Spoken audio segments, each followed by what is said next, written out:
उत्तर प्रदेश की राजनीति में आज एक बड़ा संगठनात्मक फैसला हो गया है। केंद्रीय वित्त राज्य मंत्री पंकज चौधरी अब यूपी बीजेपी के नए प्रदेश अध्यक्ष बनने जा रहे हैं।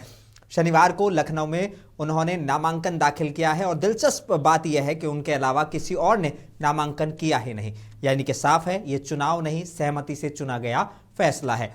सीएम योगी आदित्यनाथ, दोनों डेप्यूटी सीएम और करीब 10 बड़े नेताओं ने उनके नाम का प्रस्ताव रखा है।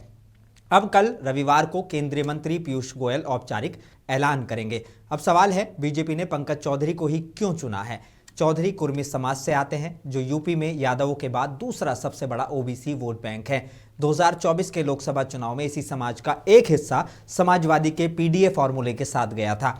बीजेपी अब पंचायत और विधानसभा चुनाव से पहले इस वोट बैंक को एकजुट करने का दांव खेल रही है। पंकज चौधरी 7 बार सांसद रह चुके हैं, योगी के गढ़ गोरखपुर से आते हैं और संगठन और सरकार दोनों का अनुभव रखते हैं। साफ है योगी के पास सरकार और पंकज चौधरी के पास संगठन।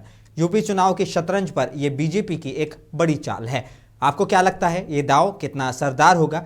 कमेंट में अपनी राय जरूर लिखिए। मुंसिफ टीवी को लाइक, सब्सक्राइब और शेयर करना ना भूलें।